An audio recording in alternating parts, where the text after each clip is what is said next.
মামুর রোজা 25টা চলে গেছে, কেউর কোনো খেয়াল নাই। এখন পর্যন্ত ঈদের কোনো জামা কাপড় পাই নাই। না মামুরা দেশে, না চাচারা দেশে, না বড় ভাইরা দেশে। অকুলে রাকিব পের কেনা শেষ, রনির কেনা শেষ, কাউসারের কেনা শেষ, হগল দুন্নের সবার কেনা শেষ, খালি মোর তা কিনতে পারি নাই। সারা বছর আমি গতবারের দুগ্গা জামাই দিয়ে কাটাই দিস। দুগ্গা জামাই দিয়া একটা বছর আপনারা কেউ কাটাইতে পারতেন না? আমারে কয়েন আপনারা কেউ পারতেন?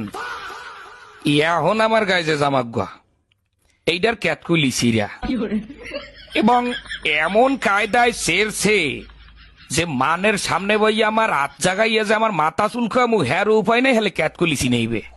এবং পেন্দনের যে প্যান্ডা সবাই জানেন ফুটপাতে কিনছি, এই প্যান্ডার মধ্যে 19-20টা তালি, সিরা প্যান্ট সেলাই করিয়ে তালি দিয়ে হেয়ার পর হিন্দি।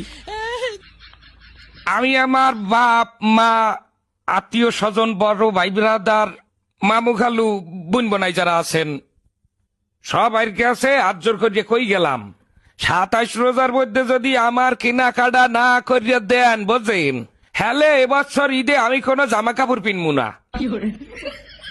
হাফ পিনলে খালি গায়ে নামাজে খারাইলে কলে মানে জিগাইবে একবার ক্যার বাইর ক্যার নাতি ক্যার পোয়া, হেখালে কি আমার আল্লাহর ইজ্জত যাইবে? গেলে কলো সবাই ইজ্জত যাইবে। আমি ভালো করে বলি, আবারও শোনেন। স্বাস্থ্য মামা তো দুলা ভাইরা, চাকরিজীবী বড় ভাইরা, মামু খালু চাচা ফুপারা একটা একটা পাঞ্জামি দিলেও আমার কলো 15-16টা পাঞ্জামি হয়ে যায়। আপনারা জানেন কিনা জানি না, আমার বাপেরা তাহলে 3টা গরু আছে। যদি 27 রোজার মধ্যে আমার কেনাকাটা না করিয়ে দেওয়া হয়, হ্যালো ওই গরু আমি রাখতে হরমুখী, ওই গরু আমি আডে উড়াইয়া বেচছে পেটটা ভরিয়ে খামু। বন্ধু বান্ধব লইয়া ববের খাওয়া খাইয়া মার্কেটে যাই, কিন্তু সবটা মার্কেটে খরচ করবো।